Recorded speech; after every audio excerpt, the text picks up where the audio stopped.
What's happening, everybody? Welcome back to Game Day with Trey. Of course, this is your host, Trey, and today we're going to talk about this NBA playoff round 2, Game 5 matchup between the Minnesota Timberwolves and the Denver Nuggets. All right, so this game will be played 10:30 p.m. East Coast time. The line did open up over under 207. Denver minus 4.5. The line has since moved to over under 206 and Denver minus 4.5. Still, or 4 in some spots now, because I can see we got a 4 over here on Hard Rock right now.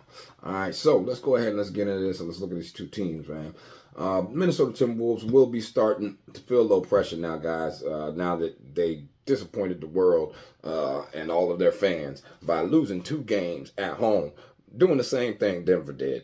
All right, and to just pour salt in the wound, man, Anthony Edwards is doing every single thing he can, but Karl Anthony Towns is not showing up right now, or at least not in the last game, man. Like, not what you would expect, or not what you would want to see from Karl Anthony Towns at this point in time, man. Meanwhile, Denver Nuggets, they look like they're like they were in serious trouble in the beginning when they lost their first 2 games, but now they look like they already got they swagger all the way up on 1 million, you guys. I mean, for real, the Nuggets look good right now. They look like they are a championship team. They look determined and they look like they're ready to fight. But let's go ahead and let's talk about this series, man. So in game 1, Timberwolves did win 106-99. This game was played in Denver. First quarter, the score was 25-23.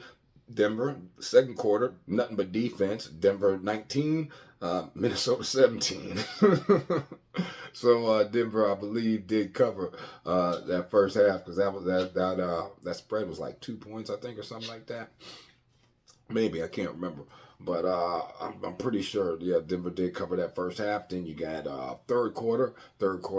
Minnesota came out, scored 33 points. Denver scored 27. In the fourth quarter, Denver came out and only scored 28. And Minnesota scored another 33 points. All right, you know, like, when you let them young boys get out there running on you like that, and we're scoring 43 points on 17 of 29 shooting, and Nikola Jokic shoots 11 of 25 and scores 32 points. Remember, that key number, when he gets up in that 30s, is something you got to worry about for some reason. Like, I know that he got there last game and they won, but yeah, you got to worry when that happens, because the offense gets stagnant for some reason, and he ends up having the ball like always, but he's shooting more and having to score because somebody else ain't showing up. That's usually what it means.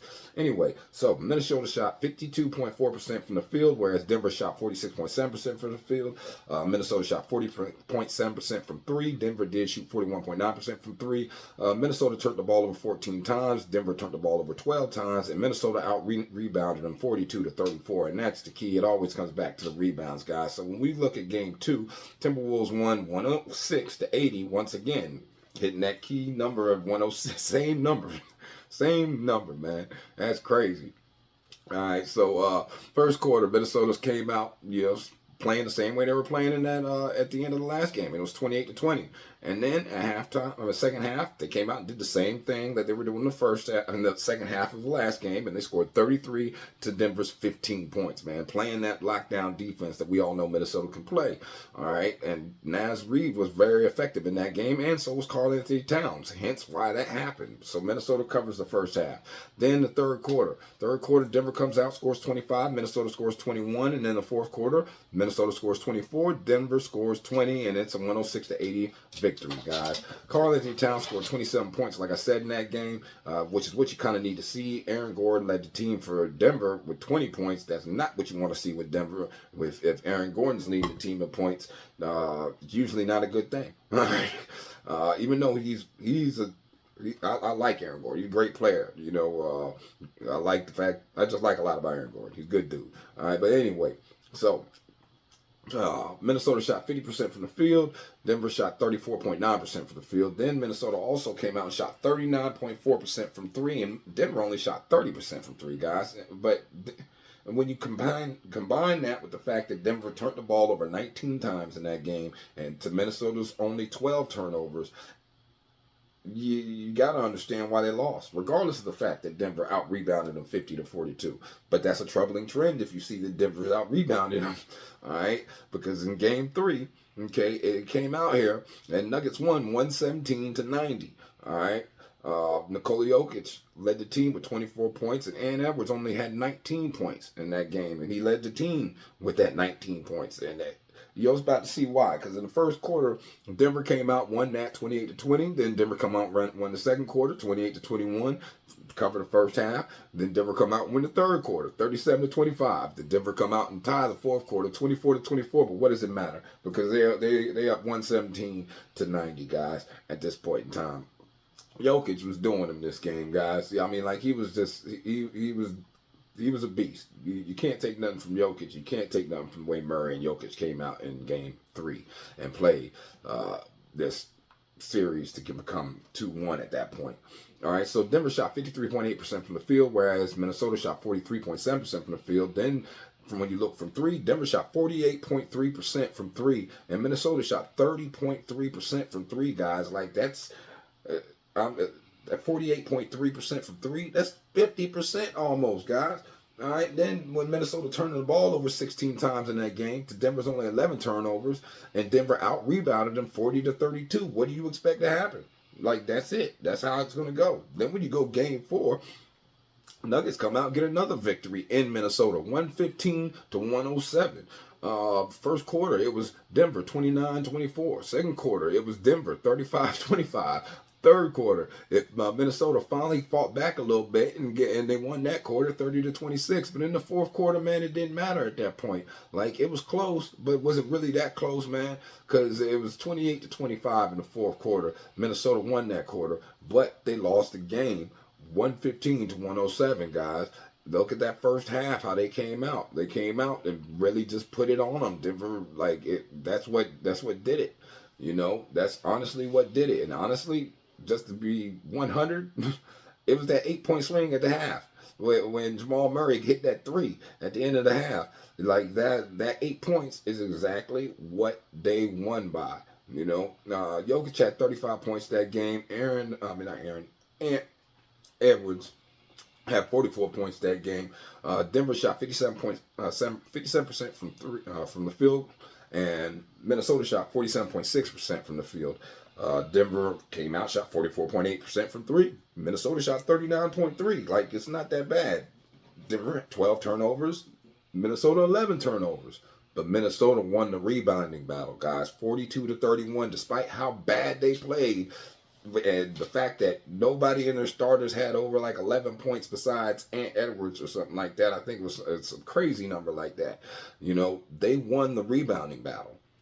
And like I just told you a second ago, when you see that rebounding battle switch and that team lose, then the next game, things change up a little bit. Just saying, you know, I'm just saying.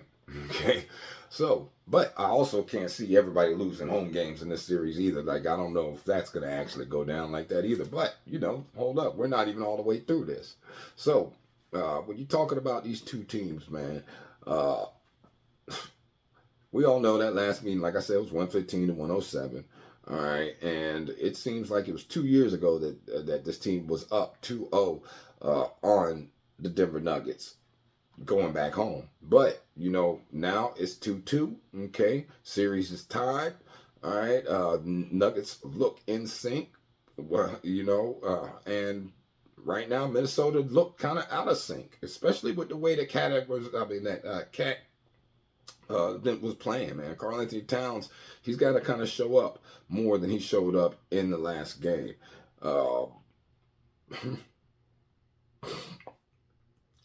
As far as what Ant Edwards said about Towns, he said he's a superstar. He gets paid to put the ball in the rim. I always tell him, don't you ever stop shooting the ball because you missed 5 or 6. I don't give a damn. In order for us to win, we need you to score, man. Plain and simple. You know, and he ain't lying with that.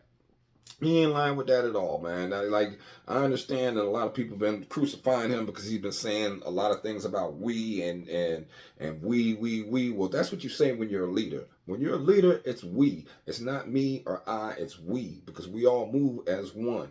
You know, and that's what an alpha does. You know, I'm not mad at the youngster for being the type of kid he is. I honestly feel like he's got a bright future in this league, guys.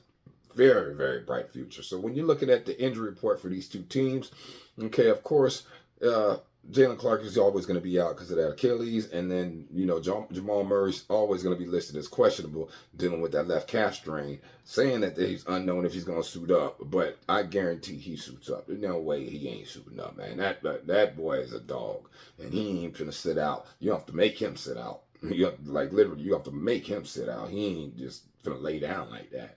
All right, so these two teams have played 8 times so far this year, and out of the 8 times they played so far, it is 4-4. Just like the series is 2-2, they 4-4 so far this year. But when you look at who's been covering, Minnesota has covered on these boys 6. Oh, I'm sorry, no, 5. All right, so it's 5-3 against the spread when you towards Minnesota when you're talking about this series or this season. Minnesota covers on these boys on a consistent basis, like whether the line is 3 and they're getting 2 or whatever, they will cover. They might lose, but they will cover. Okay, and as far as over/under is concerned, it has gone under 4 times and over 4 times so far this season out of the 8 times they played. So not much there on the over/under is concerned, but definitely a lot there when you're looking at against the spread and the fact that the Timberwolves do cover against this Denver team, no matter where they playing at. It just they usually will cover, minus the last 2 games in Minnesota that they just got done playing in this series. All right, but so looking at these two teams, all right, situationally, straight up in the playoffs, Minnesota we already know is 6-2, and Denver is 6-3. Now, when you're looking as a home favorite, Denver is usually used to this. They're 35-10 on the season, and as a away underdog, Minnesota's 11-10 in this situation. And those 2 of those is really because of the 2 games that they just won in the playoffs as underdogs in in Denver, guys. So take that the way you will. Okay, now against the spread, Timberwolves are 6-2 in the playoffs, and Denver is 4-5. All right, now as a home favorite this year, Denver's 21-23-1, whereas as an away underdog, okay, Minnesota is 12-9 against the spread. So, like I said, Minnesota covers in this position. They might not win, but they do cover in this position, guys. All right, and then when you look over here as far as over-unders in the playoffs, it's been 5 to the over and 3 to the under for the Timberwolves, whereas for Denver, it's been 3 to the over and 6 to the under. All right, now, as a home favorite, Denver does lean to the under. It's 18 to the over and 27 to the under on the season.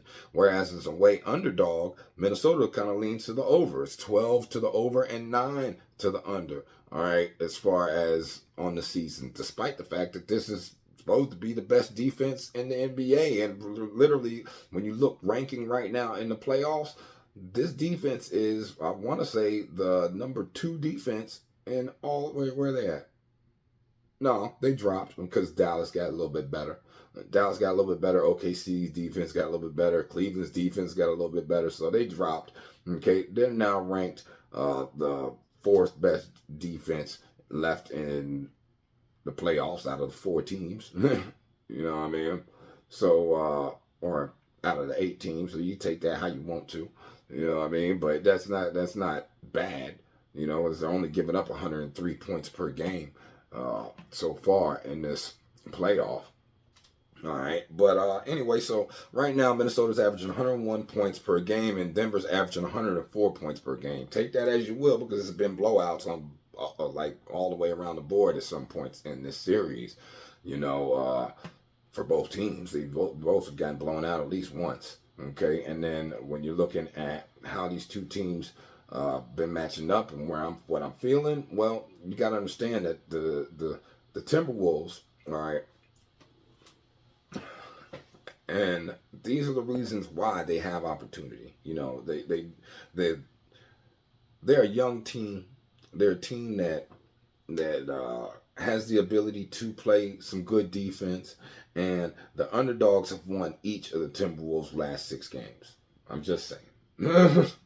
The Nuggets have lost 4 of their last 5 Western Conference semifinal games as favorites against Northwestern Division opponents, and the Timberwolves have covered the spread in each of their last 8 road games against the Nuggets following a home loss.